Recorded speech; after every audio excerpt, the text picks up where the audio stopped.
At Sierra, you'll always find apparel, footwear, and gear for 20 to 60% less than department and specialty store prices. But right now it's clearance time, so you can save even more on everything you need to get active and outside. Visit your local Sierra store today. This episode is brought to you by Amazon. Sometimes the most painful part of getting sick is the getting better part. Waiting on hold for an appointment, sitting in crowded waiting rooms, standing in line at the pharmacy, that's painful. Amazon One Medical and Amazon Pharmacy remove those painful parts of getting better with things like 24/7 virtual visits and prescriptions delivered to your door. Thanks to Amazon Pharmacy and Amazon One Medical, healthcare just got less painful. The Oregon Ducks throttled Montana State. We saw a lot of running backs. We saw a lot of receivers. We saw a dominant defense. But what does any of it really mean? All that more on the almost said Blazers. I'm not even going to start over. Almost said Blazers. I'm just going to move from there because I have to train myself. All that and more on the Ducks Confidential podcast. I am Aaron Fentress of the Oregonian and OregonLive. I'm joined by former UO and NFL great tight end George Wrighster, whom you can catch on the Unafraid Show. Just search it on YouTube and you will see him going on and on and on about everything college football from across the nation. George, what is up, my man?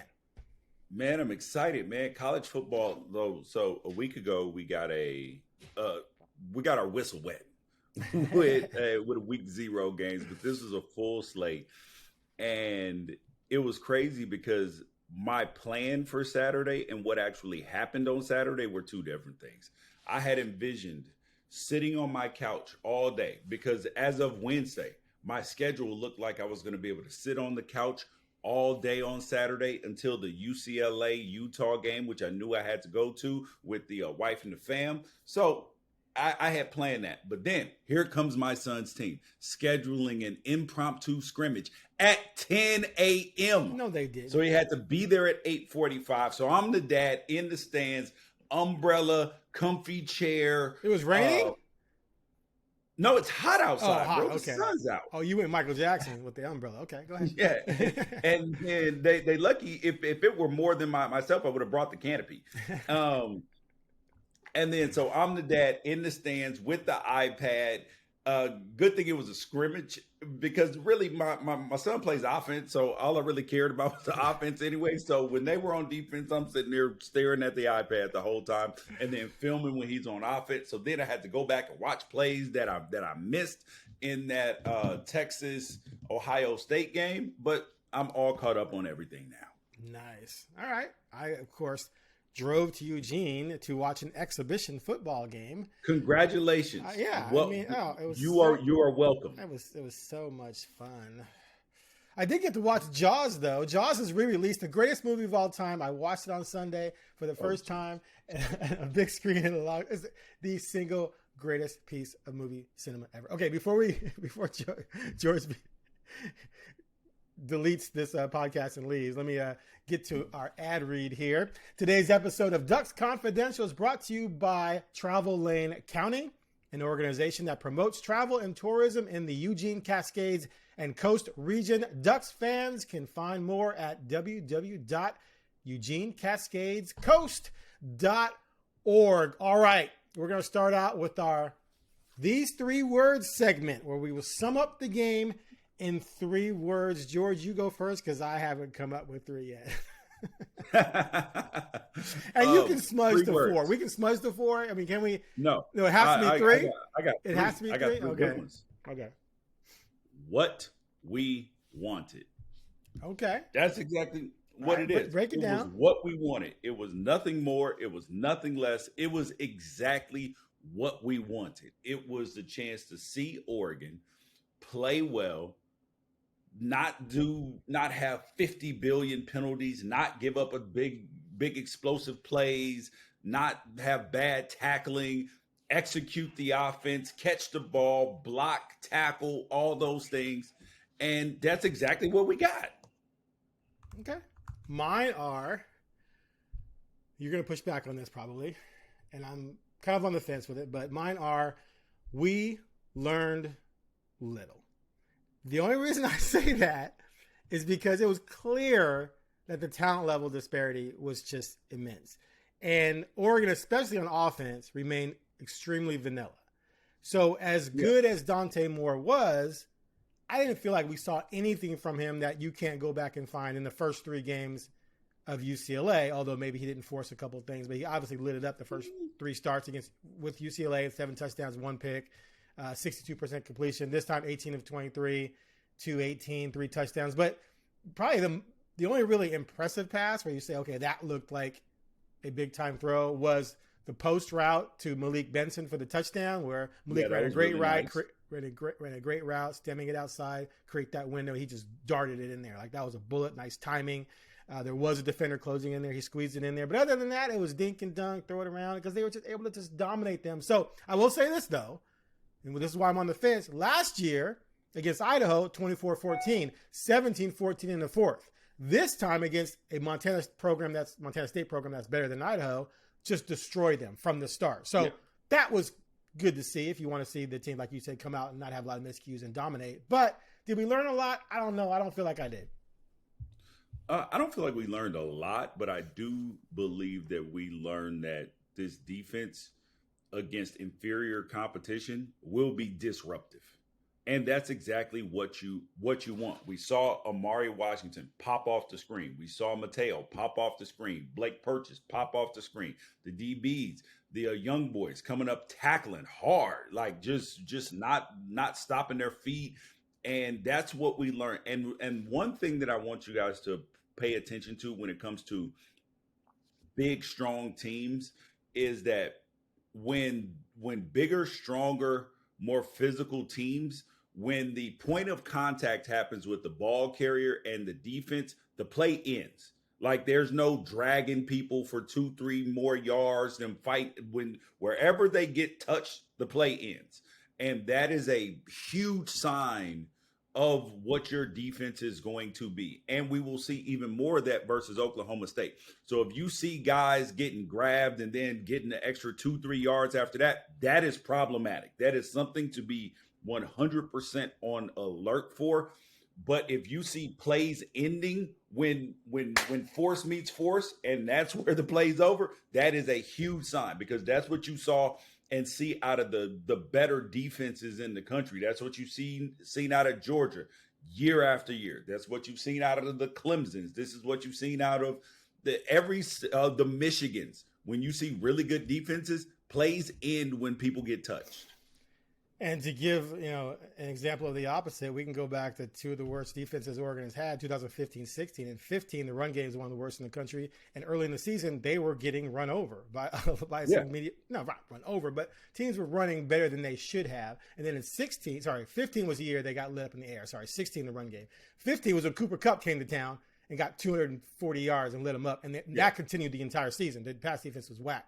The next season was the run game issue, where they're ranked 130th out of 135 or whatever in the country in run defense. And that started out early with teams running all over them. So, yeah, you're 100% right. Montana State isn't great, but you didn't allow them to really do much of anything because, like you said, the defense was just and there were other teams in the country that played FCS teams. And mind you, Montana State is one of the best FCS teams. They're ranked number 1 coming into the season. And they're good every single year. And other teams around the country had some early struggles with some FCS teams. So honestly, Aaron, I'm not putting too much stock in this victory. That's why I said it's what we wanted. It had all the signs of being positive going forward, if that makes sense. There were no red flag warnings. Like, hey, are we sure about this? Okay. That takes us to the good and the terrible. So I'm going to go first here. The good, you dominated and you came away with no injuries, right? There's nothing I'm missing, right? I don't remember anyone limping up. Pregnon got banged up, but nothing severe. Yeah, he was able to walk off and he came back on the sideline dressed. Yeah. So that is highly encouraging. Right. So you didn't lose anyone for weeks off some fluke thing in a 59-13. Win. And then my terrible, the punting game, man. 0 yards per punt, bro. That's just brutal. Like, you have at some point you're gonna have to get some nice Oh, wait. Oh, they didn't punt. My bad, bro. My bad. Scratch that. I right. thought there was at least. Okay. Go ahead. Your turn. Okay. My good is pretty much everything was good. Yeah, there wasn't anything particular. It was what we wanted. It was an efficient passing game. But if I'm nitpicking, which I'm going to on the negative, okay. The first thing is that I would have liked to see Austin Novosad throw more than 2 passes.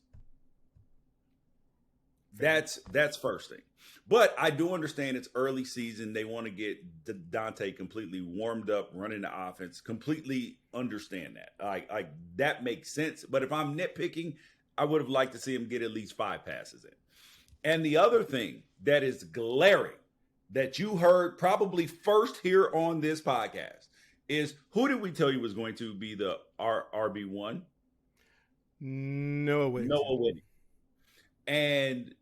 But that's not the alarming part. The alarming part, which I do believe has to do with probably how he took the news of not being RB1, was that De'Aaron Hill Jr., 5 carries.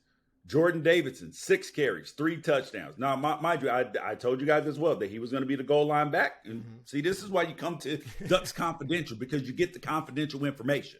And then Jaden Limmer, Lamar Limmer, I apologize. I will look up his pronunciation.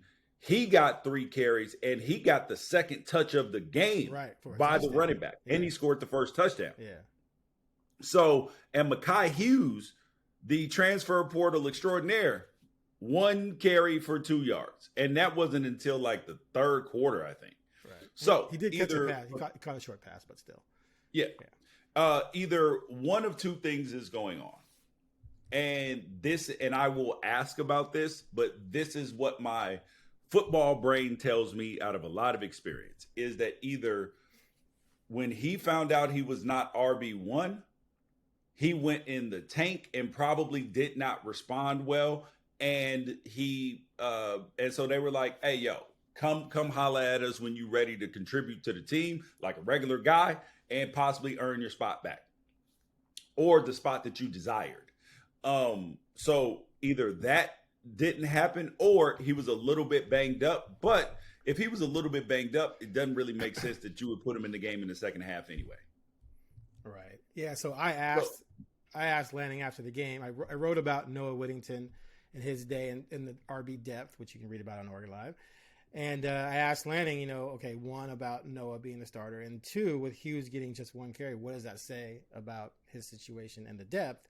And he said, hey, we're going to have to figure out each week, who deserves the carries. And Noah talked about how, Coach Samples has told him every day that, you got to come in every day and you have to earn your touches, because there's a lot of depth at that position. However, like you say, Hughes is a transfer from Tulane, where he rushed for 2,800 yards the last 2 seasons. He did not transfer to Oregon to get 1 carry, right, against Montana State. So, yeah, there probably is something else going on there. I can't imagine it would last long, because if it does, wouldn't he just sit out this season and transfer again? Like, why would he burn a year of eligibility being the 4th or 5th back on this team? I believe, right, is sometimes in life, we all get humbled. You know what I mean? And nothing can be bigger than the O. Nothing can be bigger than the culture of the program. So if a player has a bad week or this or that, or is, having that kind of entitled feeling, you have to send a message and say, you're not our guy until you want to be our guy. Until you buy into everything that we are doing, you're not going to be the guy. And that is important for every single position, because it doesn't matter whether it's, Decorian Moore, who's getting paid out the wazoo and big name and everybody wants him and all of that. If you don't want to buy into what we're doing, then I can't put you out there, because that will destroy the culture. And what you mentioned, the answer that Dan gave about working and all of that stuff, and that samples as well, saying that you got to earn your carries every single week. That goes back to like Pete Carroll action. That goes back to Nick Saban action. There's no free passes. There's no, you just get to just, do whatever. No, you eat what you kill. That's it. No, I agree. You have to, because if you allow one guy to come in and act like a prima donna, it's going to permeate throughout the roster. So it'll be interesting to see that storyline play out there. Okay. Our grades. Let's give our grades. Offense, defense, special teams. You go first. Ooh, offense. I'm giving the offense an A. You 39 carries for 253 yards. That's 6.5 yards per carry. And then efficient passing, 19 for 25, 253, 3 touchdowns. I'm giving it, and you didn't turn the ball over. I'm giving the offense and actually, you know what? I'm gonna give the offense a B. Ooh, see, I went A- and thought you were gonna slam me. You're giving them a B because they couldn't do that. They could have done much better. Yeah, but it was what we expected. Okay, so I said A- for the same reason, because it's what you expected. So the competition level. It was really an A, but I'm giving it a B because it was what we expected. My A's are when you go over and above what is expected. Okay. And there was no way for them to go over and above. So I guess the ceiling this week was a B in my grading scale. Okay, so let's take a few minutes to dive into Dante here then. What did you come away impressed by from him in this type of game where, like we talked about, he faced almost zero pass rush. The game plan was clearly very vanilla, which, Lanning said, we didn't show a lot. We had stuff prepared just in case, but you're not going to show certain things. We don't have to. If I can throw a quick pass out to Sadiq, he's going to break a tackle and score, then I don't have to go into my bag, right? So what would you say about Dante's day? I saw something out of him that I had never seen. Okay. Which was that early run. He got up excited, showing some emotion, showing some passion. I was like, "Oh, it's this young man." Oh, he's normally stoic, and you just kind of felt that energy around him. And I believe that he's become a better leader. He's become more mature, and he's ready to handle whatever's in front of him. And that was the thing that I looked at, and I was like, okay. And in the pocket, he looked cool. He looked calm. He didn't look rattled. His feet. I mean, granted, there was zero pressure. Yeah, but he also looked very in command and felt like he knew what he was doing, and the ball was jumping off his hand.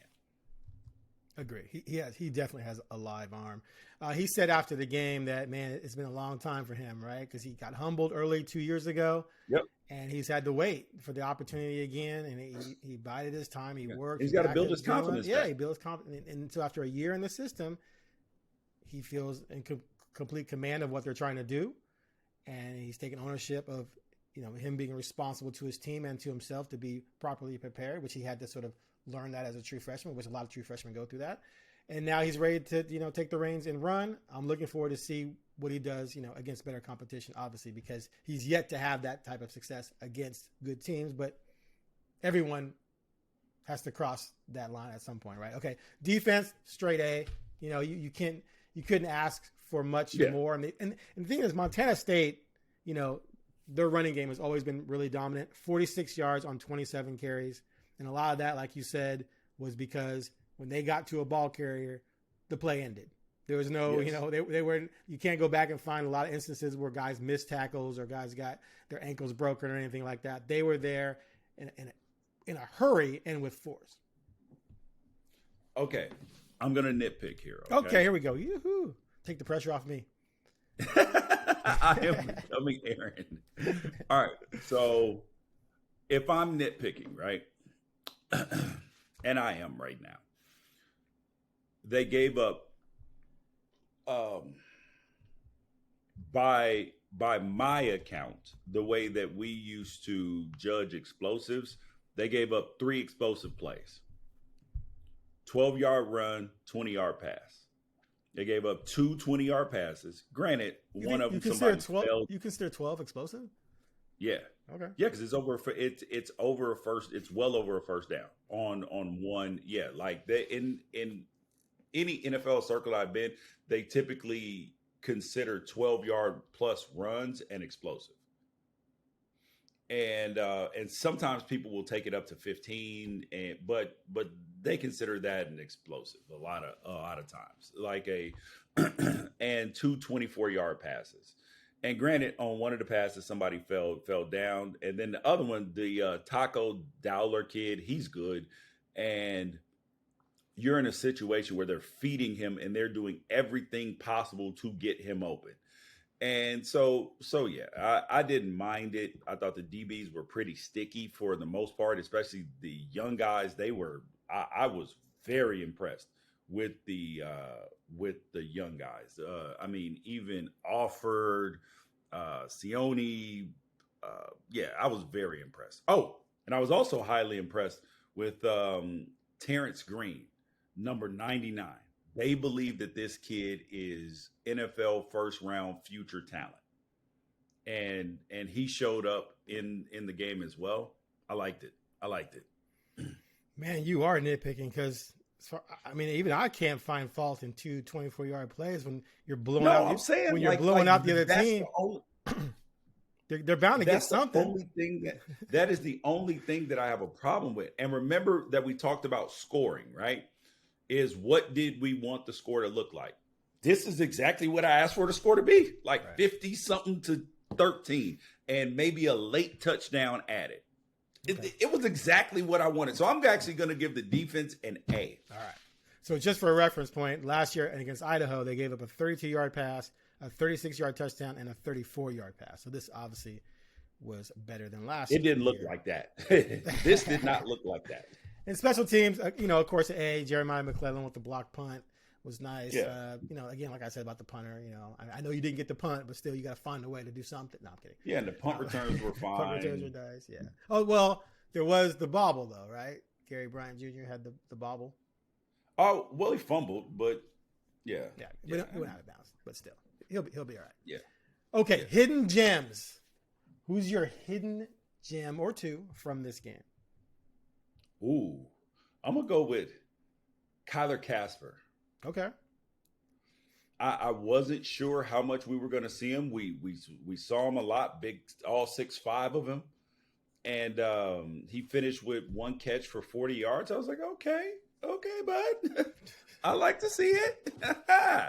So that would be my first adjustment. Nice adjustment on that play, too. Yes, because that ball was underthrown. Should have been a touchdown. Awesome. Yes, should have been a touchdown. 100%.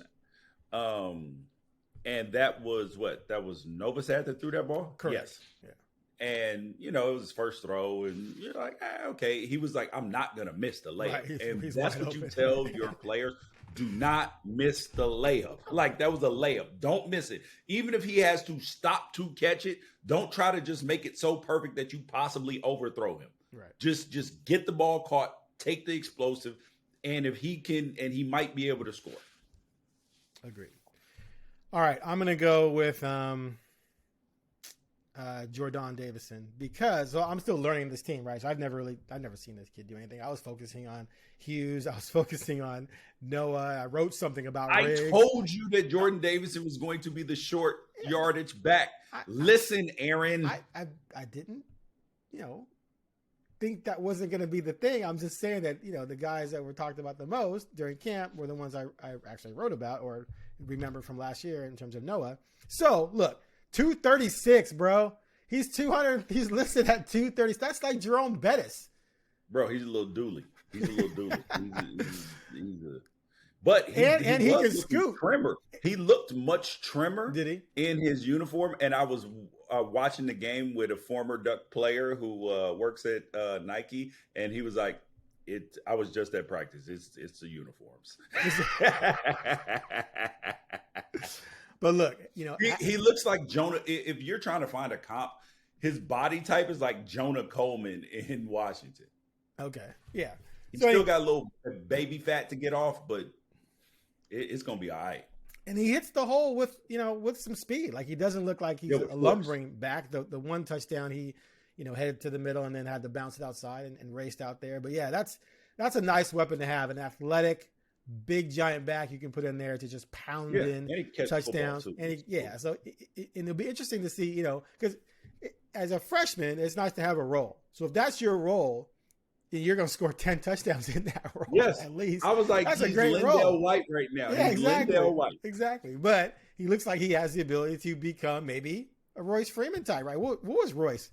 How big was Royce? Was 225 or something? Was he? No, he was about he was 230, wasn't he? Yeah, at some point in time, yes, he was a big daddy. He ain't no low back.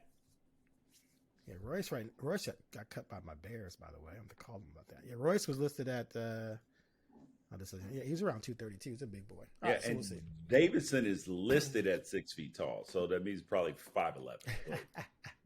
But still, okay, that still ain't no little back. We managed to talk a lot about a game that wasn't all that exciting. So let's now look at where the weekend leaves the Ducks moving forward, because there was a lot of action. Texas lost to Ohio State.